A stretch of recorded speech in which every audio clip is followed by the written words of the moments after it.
you, Carolina. So as I said yesterday, now we are going to change somehow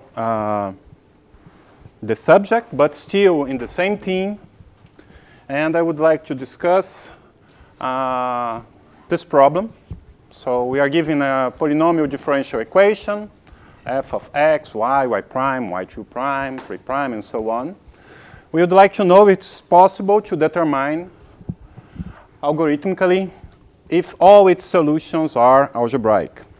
Although you can phrase the problem in this very, very general way, we are be mostly interested in equations of the form x, f of x, y prime. So equations which define foliations on the plane.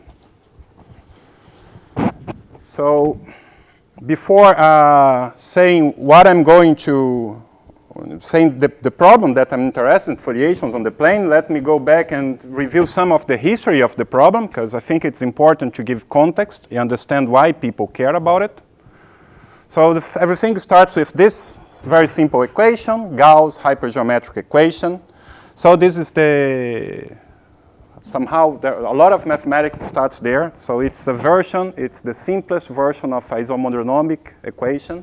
So this describes isomonodromic deformations when you have just 3 singular points, not 4 like Painlevé's, and also appears everywhere. And it was an amazing and very remarkable fact that the problem that I just stated was completely solved for this equation very early. It was the work of Schwarz, and he was able to give a complete list of parameters. You see there are 3 parameters there, or 2, or 3, alpha, beta, gamma. And so he was able to determine for each alpha, beta, gamma, all the solutions of this equation are algebraic. So it's a table from his paper, and it's somehow it's a very impressive result, in special because you are really on the boundary. It's a completely non-trivial answer, and but still complete and digestible. And so when after these results appear, people start to do a lot of work on this problem and starting looking at linear differential equations for a higher order, or even of order 2, but with more singularities. And there are contributions by a lot of mathematicians, Fuchs, Jordan, Poincaré, Painlevé, Boulanger, Pépin, Frobenius, Haufen, and many others. Particularly, studying this question motivates a lot of the development of group theory.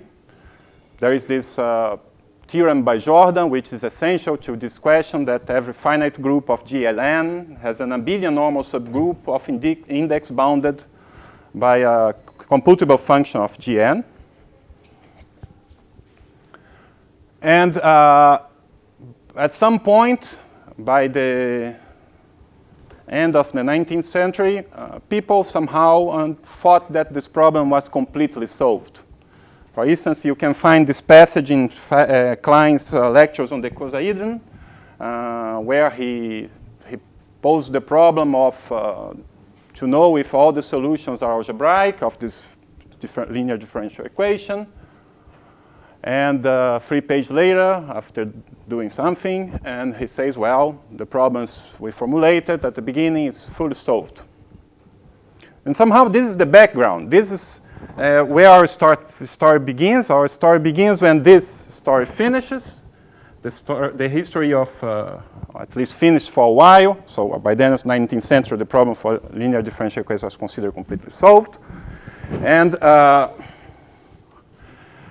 the point is that what's next? What we should do next? So in 1890, there was this problem proposed by the Académie des Sciences de Paris, which was perfectionner à un point important la théorie d'équations différentielles du premier ordre et du premier degré.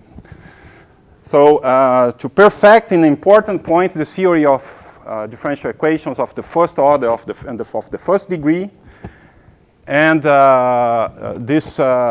prize was discerned to 2 mathematicians. The prize was discerned to Painlevé, And there was a honorable mention honorable to Léon Othone. And they both did work which addressed the question when to decide all the solutions of non-linear now differential equation of the first order and of the first degree. In very concrete terms, a linear equation like this.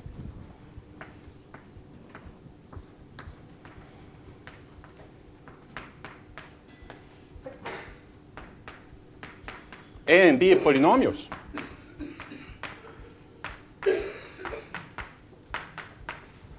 When all the solutions of this equation are algebraic. And so somehow, motivated by these works, and Poincaré looked at the problem. And this is somehow a paper which is very influential in foliation theory nowadays. There is a huge quantity of works which somehow follows from the first 4 lines, right? That's what somehow stayed in the collective culture of foliation community. So to know if a differential equation of the first order of the first degree is completely algebraically integrable, meaning that all solutions are algebraic, it's sufficient to determine a bound for the degree of the first integral. And then it remains only to do purely algebraic computations. And then in the second paragraph, you see there is mention to the work of Darboux that we discussed 2 lectures ago. Now he qualifies the works of Darboux as magistral. And so it's a work that appeared 20 years before this one. If you remember, it was something 80s, 70s. And he also mentions the works of Othone and Painlevé. Who also dealt with that problem. So to give a flavor of what was known at the time, let me just try to explain one of the results that Poincaré proved in this paper. So he was looking, when you look at this equation, you can of course look it in this way. That's what it means, right? And then you can transform it in one form.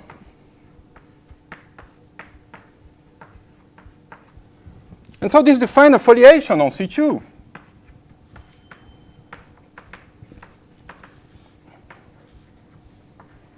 And you can compactify to a foliation on P.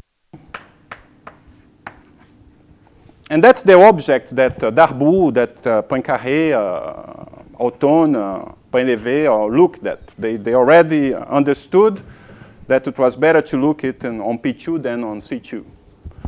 And they usually assume that all singularities were simple. All singularities had invertible linear part. That's one assumption that is essentially in all these papers. They didn't allow any degeneracy. And if you further, there is one very nice result that I'm going to explain by Poincaré, where you assume that they are not only invertible linear parts, but have linear parts that we call radial, or linear parts that we call center-like, which is. So this is the linear part of the local vector field. So he assumed he look at the foliation like that, and assumed that all singularities had that linear part. And in that situation, the way he stated his theorem, in that situation, he stated the theorem. He proved that it was possible to bound the degree. And to do that, it's very interesting. To do that, you have to remember that at that point, there was one thing that was not very clear, right?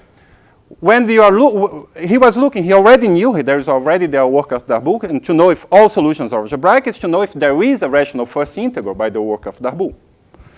And then, well, not Darboux, still. And then the problem is that we don't have a unique rational first integral. If you have a first integral, you can compose it with a Mabel transformation, you still have a first integral. You can do even worse. You can compose it with a non-invertible transformation of P1, and you still have a first integral.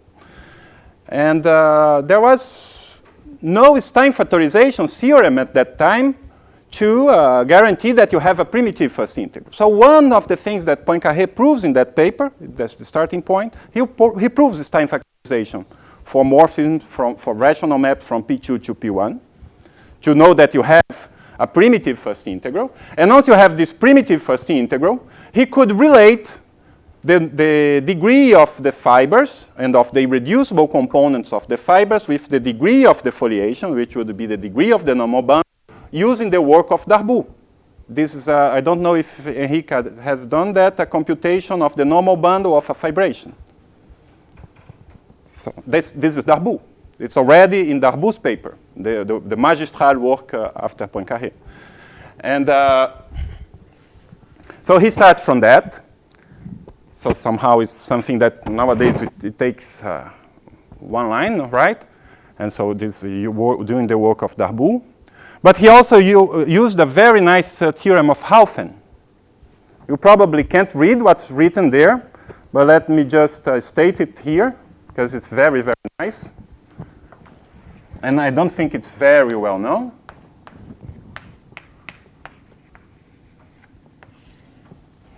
There is a theorem of Haufen which essentially implies the following. Suppose that I have a map, a rational map from P2 to P1. And suppose that the general fiber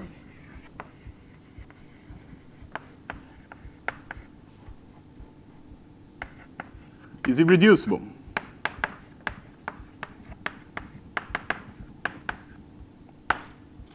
Then the number of multiple fibers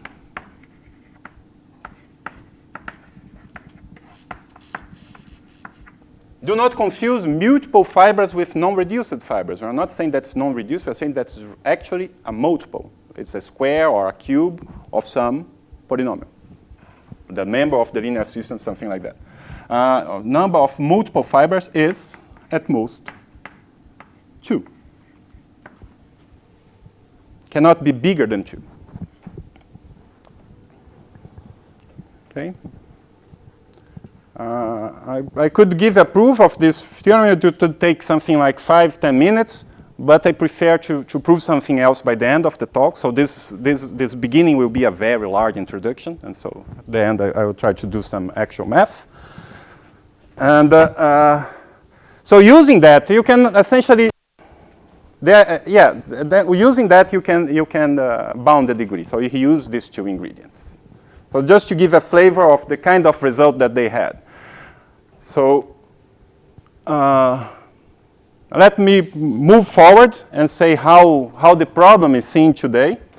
So I think that the first one to call our attention to this paper of Poincaré was Cerveau and Lins Neto.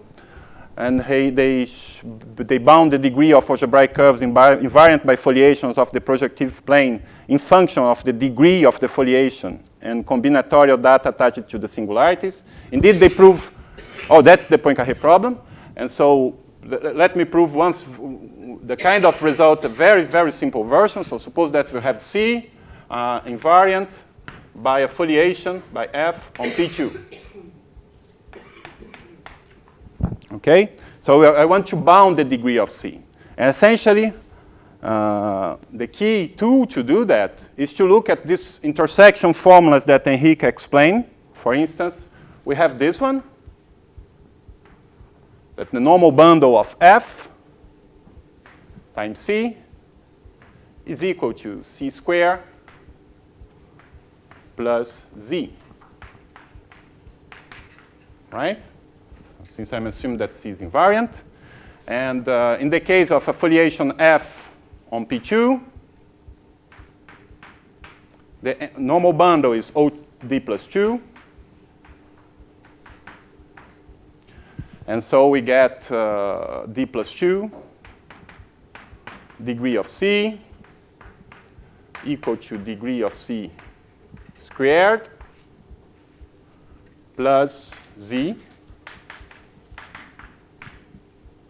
And we can do that d plus 2 minus degree of c is equal, times, let's put times degree of c, is equal to z. And if somehow you know that this number is non-negative, if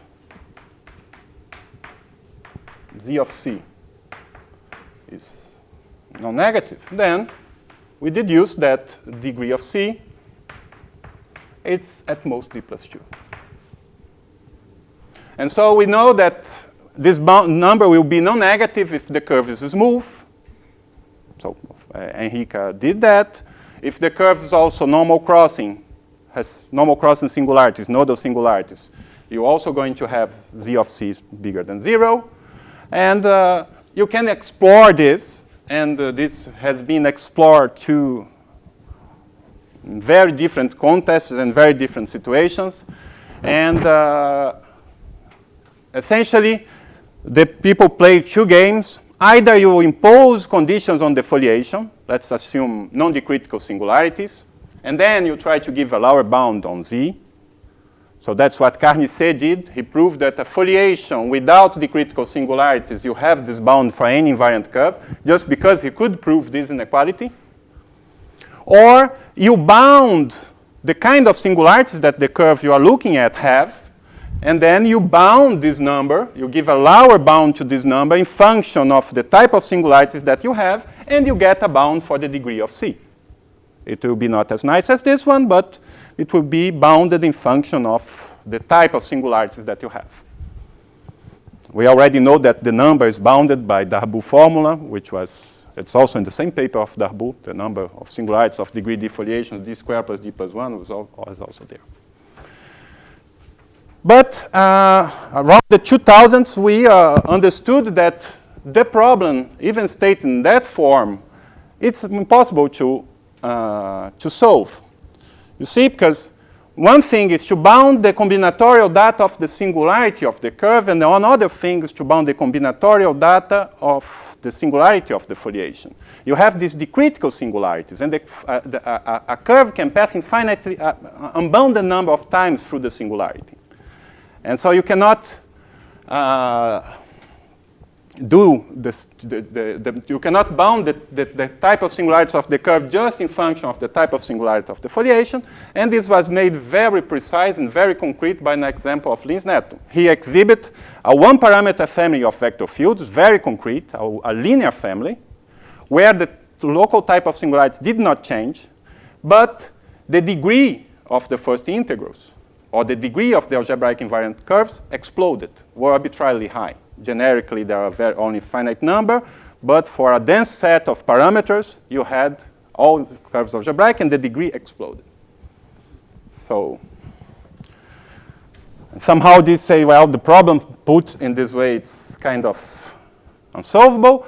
And his example was later saw under the light of the birational geometry of foliation, and was understood to be the Kronecker foliation that Enrique talked about, but now on P2. How could it descend to P2? It was the finite quotient of a foliation, a linear foliation on a torus. So that's exactly the example that Enrique discussed here today. Okay? And this is very funny, because indeed, this example, sometimes I say that it's Abel Lins-Neto, Abel, because it appears also in a paper of Abel.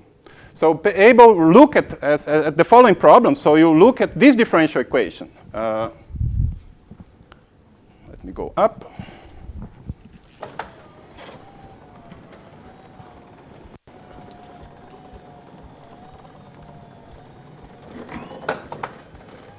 He look at this differential equation.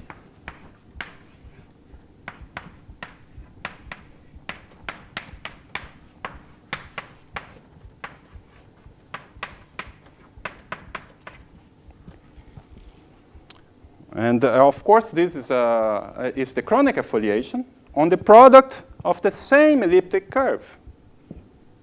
And he proved that this thing has all its leaves algebraic. So this is indeed the same thing as a foliation on E times E, where E is y squared equal to, well, z squared equal to P3W. And so this is the Kronecker foliation there, or Abel foliation, perhaps is better terminology, on this, this curve E. And he proved that all leaves are algebraic if and only if lambda belongs to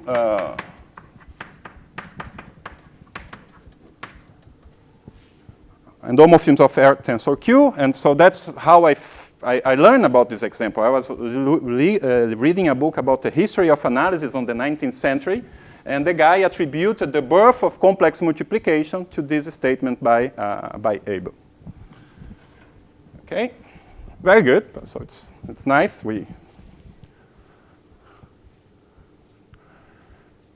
But yeah. But let's go back to the linear case, right? People in the 19th century were happy, right? Problem solved, let's go to the nonlinear case, there is nothing else to do. But indeed, things were not exactly like that. So the results did not actually solve the problem. What they did was to reduce the problem to something simpler. What they could do is to decide to reduce the problem in arbitrary dimension or arbitrary rank, linear differential equation of any rank, to a linear differential equation of rank 1. And then you say to me, well, linear differential of rank 1 over P1, it's completely trivial. I know how to do it. Yeah, you know how to do it. But the problem is that the reduction is not to a linear differential equation over P1, but over a curve. And things get completely different. And so let me, if you want to see how you could do this, there is this very nice book, Integration of Functions of Single Variable by Hardy, where he looked at this kind of problem. And the problem that we need to be able to solve is exactly like that. So we have equations of this form, and we need to know if all the solutions are algebraic or if they're exponential algebraic, something like that. I would like just to call attention to this last paragraph, where he says, no method has been devised as yet by which we can always determine a finite number of steps whether a given elliptic integral is pseudoelliptic and integrate it if it is. And there is reason to suppose that no such method can be given. So he's put in check the results of the 19th century, saying that the people were too fast, right? They reduced to the rank 1 case, but it's completely unclear. So the modern language, this problem reduced to decide if a holomorphic connection on a line bundle over an algebraic curve has all its flat connections algebraic. In order to solve it, it's fast to be able to bound a priori the order of a degree 0. You have to be able to, you have a divisor and have to be able to bound the order of this divisor on an algebraic curve, just given the equations in question. Let me try to explain this in another way that you will understand better. So looking at linear differential equations, rank 2 linear differential equations, essentially the same thing as to look at Riccati equations, right? So we have this Riccati equation. Let's start with a Riccati equation over P1. And so this is something where you have this a surface, where you have a P1, a rational vibration, and you have a foliation, which is generically transverse to it.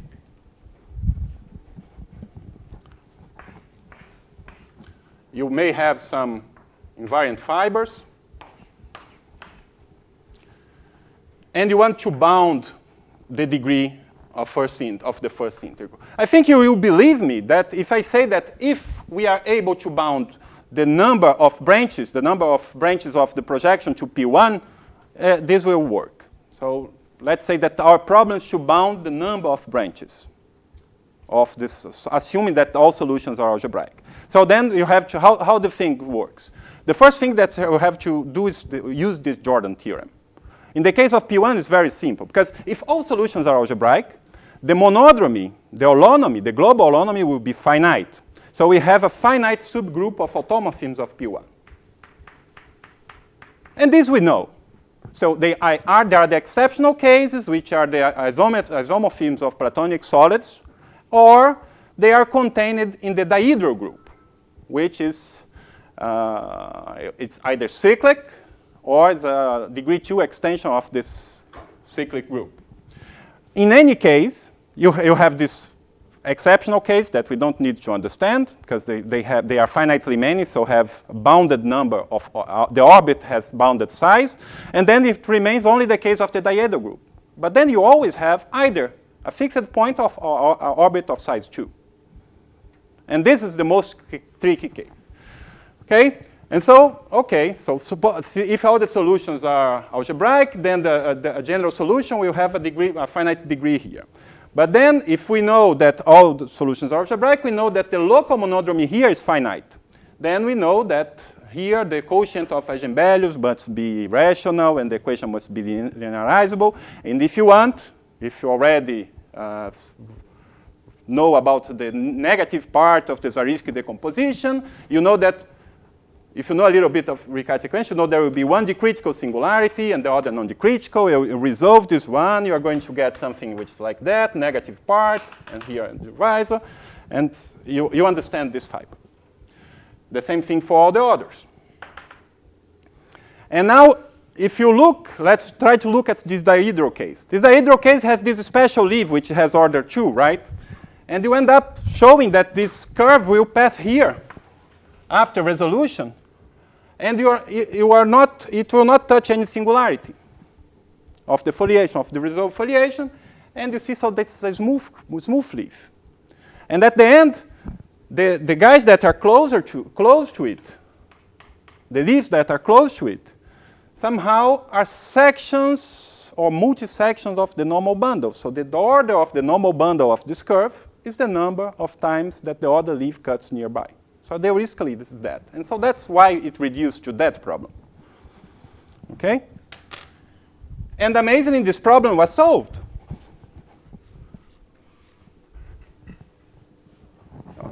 Here. This problem was solved in '69, a lot of time after Hardy paper, Hard book, Solution of the Problem of Integration in Finite Terms by Hisch, 1969. And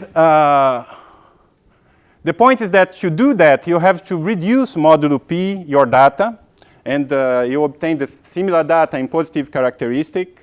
There, you can bound the order of the normal bundle. You do for 2 different primes, and then you take the least common multiple, and this is a priori bound for the order of the line bundle. You don't know if the order is finite, but if it's finite, it's at most a given number that you can compute. And this has been implemented, even in Maple.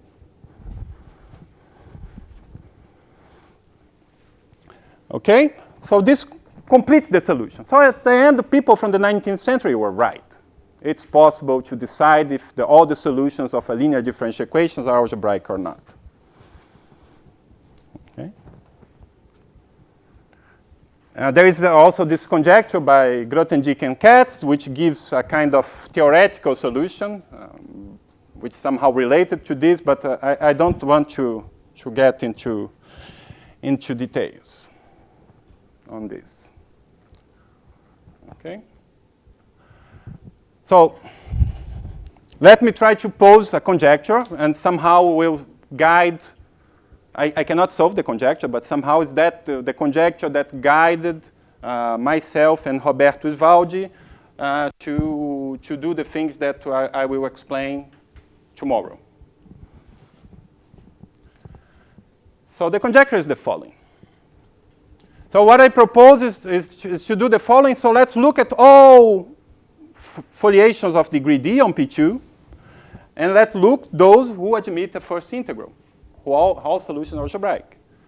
And I think that the natural problem here now is, one natural problem is to try to describe the Zariski closure of this guy.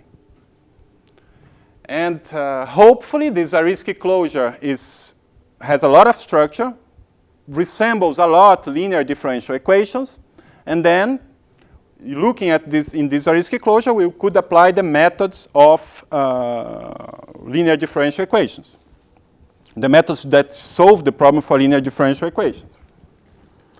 Okay? So let me try to explain very elliptically what are these transversally projective foliations. Somehow it's a weakening of the concept of first integral. We have algebraically integrable foliations, which are the ones with all leaves algebraic. And then you can generalize that to transversally Euclidean foliations. These are in their turn generalized to transversally affine foliations. Okay? I explain a name that you don't understand with others that you don't understand. That seems to be a very good strategy. But let me try to be more clear. So algebraically integrable, rational first integrals. Transversally Euclidean is a fancy name to say that our foliation is defined by the closed ratio one forms. These are the things that we have been looking at in the last 2 days. So you can weaken a bit the concept of foliations defined by a closed ratio one forms, and then you get these transversely affine foliations, which they are closed rational one forms, but the coefficients are primitives of closed rational one forms. And then you can go to transversely projective foliations such that these first integrals are solutions to linear differential equations. Okay? Very good. So this is something that we don't know how to do. We have partial results. And I will try to explain some partial results next time. But I would like to use the time that, let me just make a comment. This is not a conjecture of ours. It's somehow our interpretation of something that Painlevé wrote in his Leçon de Stockholm. So he writes something like this. I add that we cannot, on peut pas espérer, we cannot, we cannot have hope to solve the problem of limiting the degree of the general solution in one time, just in one step. Perhaps it's better to look for the problems, the following problem. Do we know how to recognize if a solution is algebraic, or if it can be reduced to the equation solvable by quadratures? So somehow this is the modern interpretation of the equations which can be solved, the more general versions of equations which can be solved by quadratures. So these are equations which are the foliations which are accessible to the traditional methods of differential algebra. Anything beyond transversely projective is too wild to be treated with differential algebra. The transversally projective foliation is the risky clause. Is it clear that the set of transversely projective foliation is the risky clause? If this was clear, that the conjecture would be trivial, because every first integral is transversely projective. Okay. So this is one is contained in the other. We are only weakening. So the tricky part is proving that this is the risky clause. The set of I don't know how to prove that. No, the tricky part is that. I don't know if that's the way. I'm not saying that's a risky closed. Perhaps it's a risky closed. I also believe in that. That's another conjecture. But I'm not claiming that in this one. I'm just saying that there's a risky closure of the foliations with rational first integral are these guys. Perhaps there are the other points which are not approximated by foliations with rational first integral. Okay. Very good. So let me go back to that first 4 sentences of Poincaré, because I would like to discuss this, how to do this. Okay, so how can we, given a foliation, something very concrete? So you give me a foliation.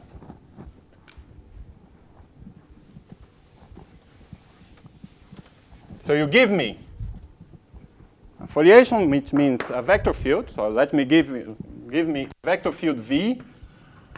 Let's work on any complex manifold. We don't, or projective manifold. Don't need to restrict to Pn.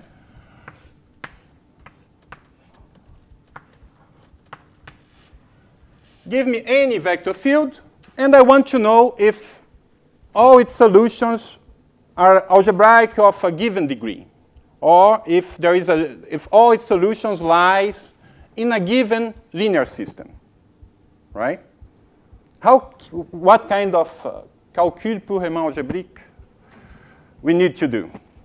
And so the answer was given to us in the course of Simone. We have just to compute some jet differentials. So let me explain how. So I think it's a nice example of jet differential. So let's fix an line bundle. Say A.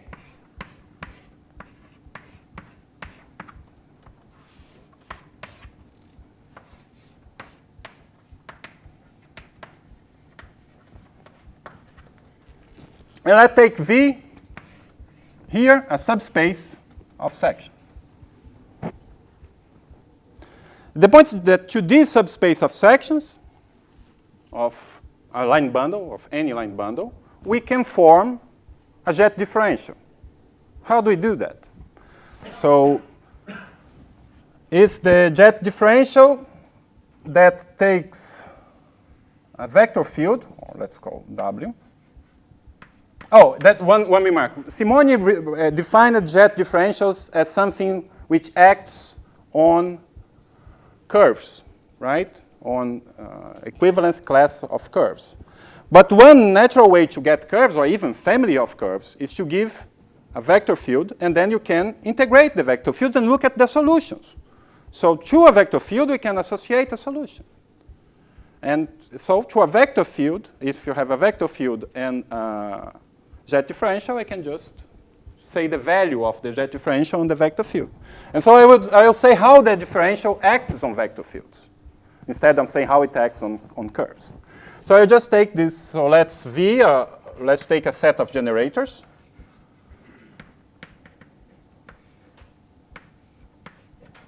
And let's just look at this Wronskian, kind of Wronskian, which is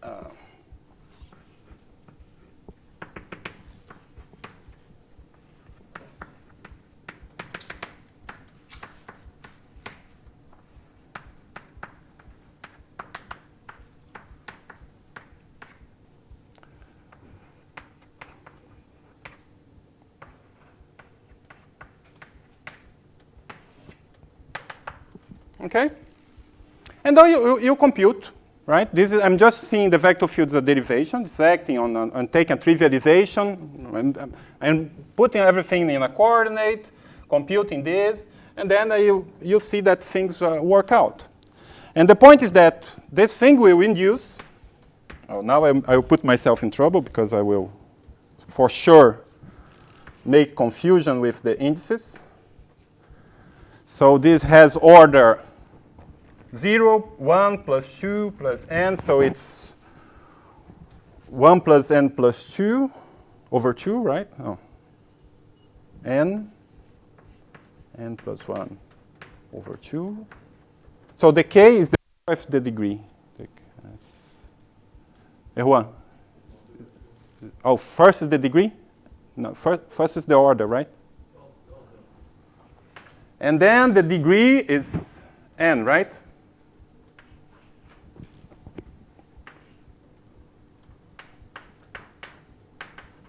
But it's not, it has coefficients in a line bundle, right? Because when we do this in another coordinate chart, there will be a change here. And so there will be 1, which appear from the first line, A, which appear here. Here, another A. So there is a n plus 1. Very good. So to this linear space of sections, I can produce this linear differential equation, this jet differential. And to know if all the solutions of V are cut out by elements of this linear system, meaning that are contained in the linear log, on the singular logs of elements of the linear system, it's just suffice to verify this thing is 0. It's identically 0. And it's very clear to do that. Because you see, suppose that my vector field leaves S0 invariant. Then S0 will divide this first line, this element is there. And so S0 will divide this and this again and this again. So in all the first column, S0 will be a factor. So S0 must be a factor of the evaluation of this jet differential on the vector field. So this, the 0 locus of, so this is some sigma v is a jet differential that depends only on v. And when I evaluate sigma v on v, it will be identically 0 if and only if all solutions of v are contained in the linear system v. I prove one direction. If this thing, all solutions are there, then it's 0. It's just this thing that I just said. But the other direction is also true. OK? And so this is one very explicit way to do this computation. OK? And indeed, this is very funny because it's something that people who works in jet differentials do all the time. But I found this when I was doing my thesis. I was completely ignorant. I didn't know what a jet differential was. I just saw this as a divisor associated to the vector field. And the funny thing is that after doing that and thinking a lot about it, because it has a very nice geometric interpretation, right? When you look at this V as, for instance, lines on P2, and you compute this, the sigma v of v, what you are doing, you are computing the inflection points of the solutions. So it has a lot of geometric content. And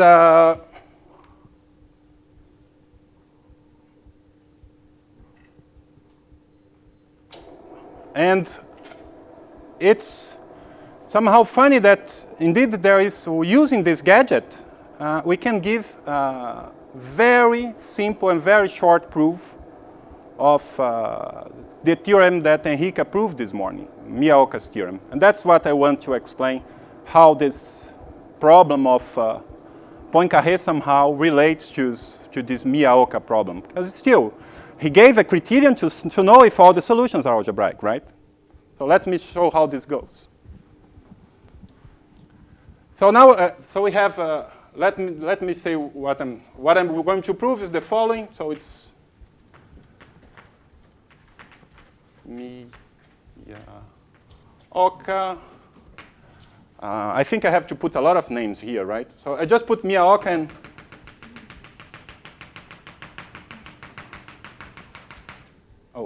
forgot one. And so I have to mention Bogomolov Macmillan, I have to mention Jean-Benoit Bost, I have to mention Campana-Pão. But I will prove just a version of this theorem, but with somehow, I will say the following. So let F be foliation by curves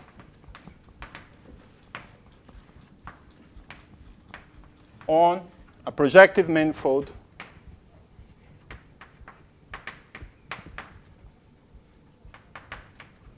X. Then if the general leaf of F is not algebraic, then KF is pseudo-effective.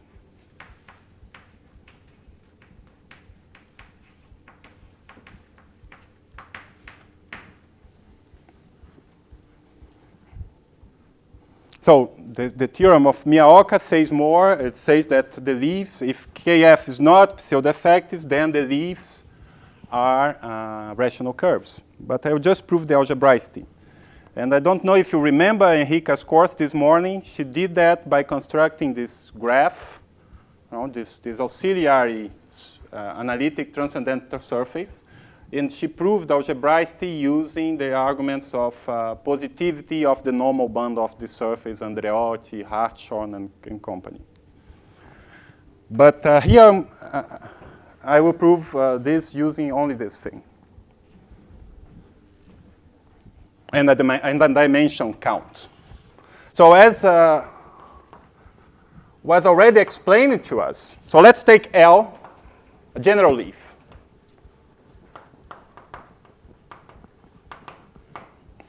Right?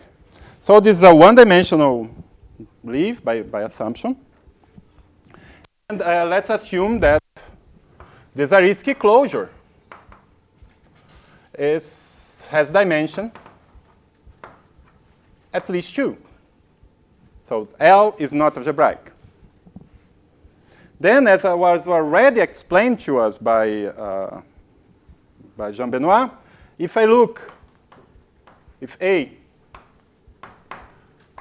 is an ample line bundle, then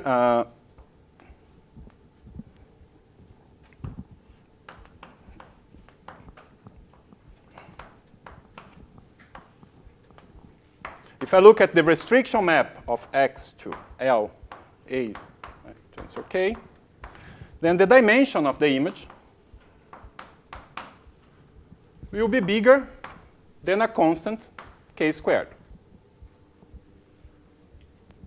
Just the fact, since this thing has, the only thing that you can replace L by its Zariski closure to be the same, and since it has dimension 2 and A is ample, this grows at least quadratically, because that's the assumption.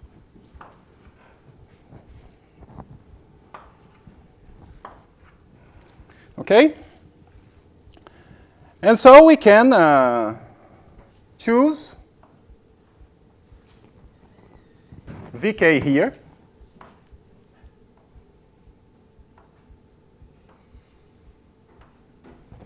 Of dimension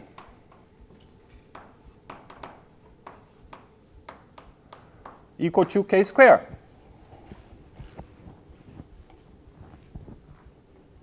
Such that the restriction morpheme to here is injective. Rk, the restriction, and I want this to be isomorphism. I can do that because of this assumption, right? Very good. And now, the point is that when you compute these jet differentials in restriction to the curve, what you are looking is you are taking a trivialization of your line bundle, your trivialization of your vector field, of your foliation, and you are computing the usual Wronskian in one variable. And we know that vector space, that a collection of functions is linearly independent if and only if the Wronskian is not identically 0. So we know that if I compute, so let V be a vector field defining F, and I compute sigma sigma Vk. I do that construction with these Vks of V. Since I'm choosing these functions linearly independent over a leaf, we know that this guy is different from 0. But at the same time, we know that this is a section of something of the following form. So I have to do this computation here. And what I get at the end is something K, F, something like, I think it's N fourth of K fourth.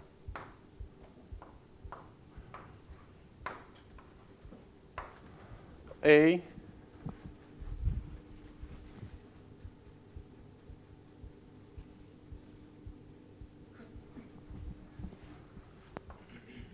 K cube.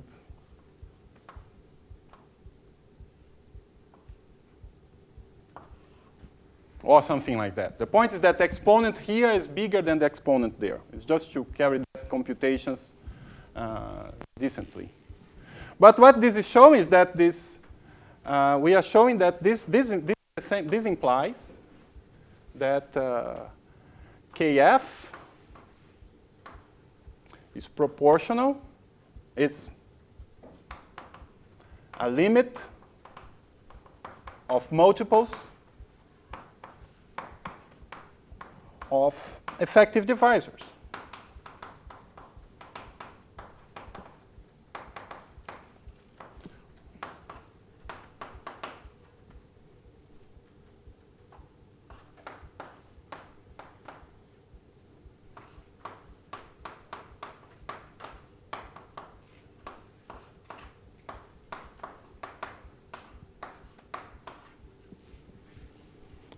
So we are showing that Kf is in the closure. So Kf is in the closure of the effective cone.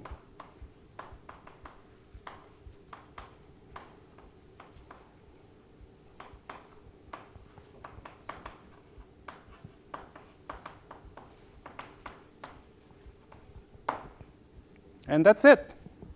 That proves this result bypassing this graph construction with just one computation.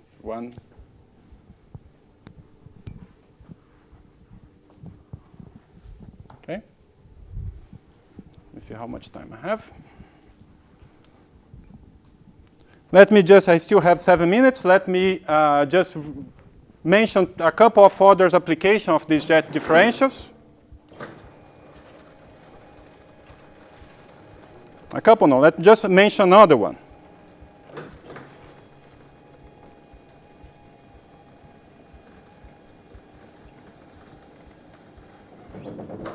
Any question here? Is it clear?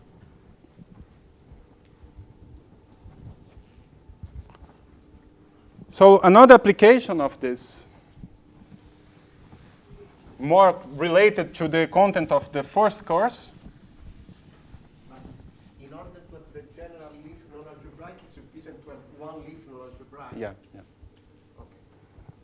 The set of algebraic leaves a countable union of Zariski closure subsets.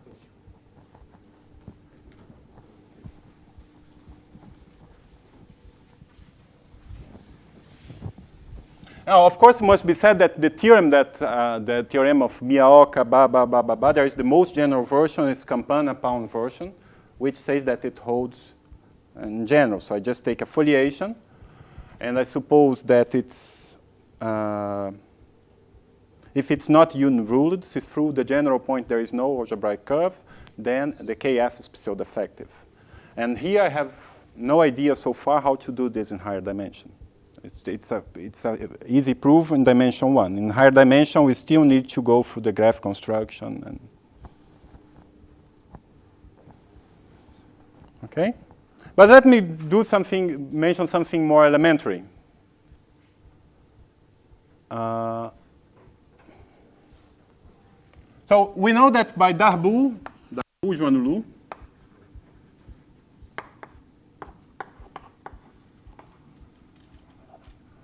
the number of algebraic invariant algebraic curves invariant by a foliation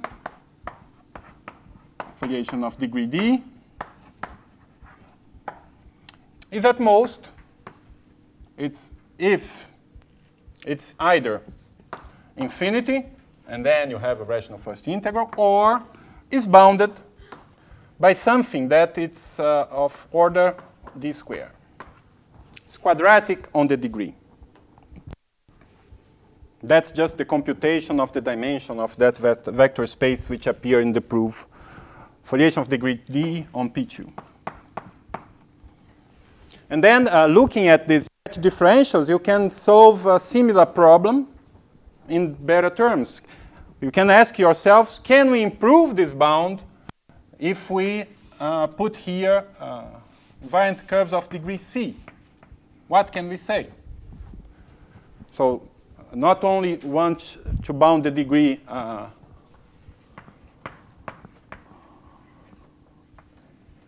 a foliation of the foliation, but also in function of the curves. The curves of small degree, they still grow like that or not. And then here what you get is something like plus infinity or order of d. for a fixed C. So it's better. So let me just give you an example. Number of invariant lines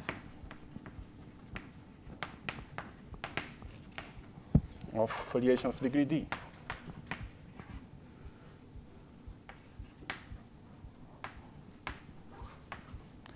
So here we have to compute this determinant.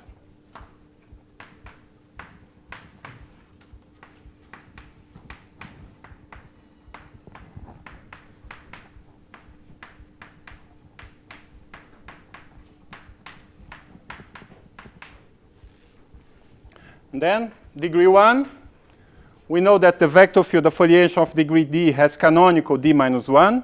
So here what appears is D minus 1. And now applying D minus 1 in D minus 1. No, it's D, sorry, because there is the 1 here. And we have 2D minus 1. So you add up, you have 3D. So a foliation of degree D either has infinitely many curves, lines invariant, or it has 3D lines. And this very simple bound has some applications, for instance, and the cohomology jumping loci. Some of you mentioned that were interested in this cohomology or jumping loci for hyperplane arrangements, complements.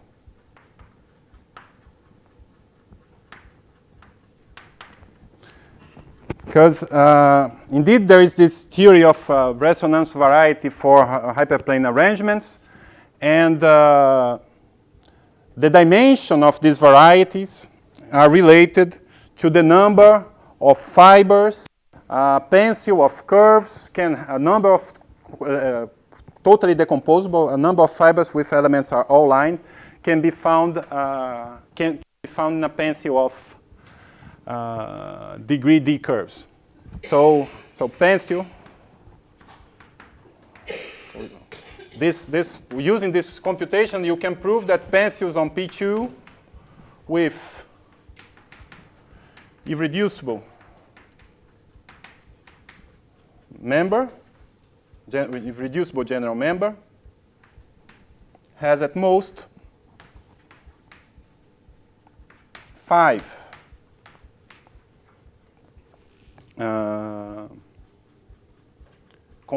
completely decomposable fibers.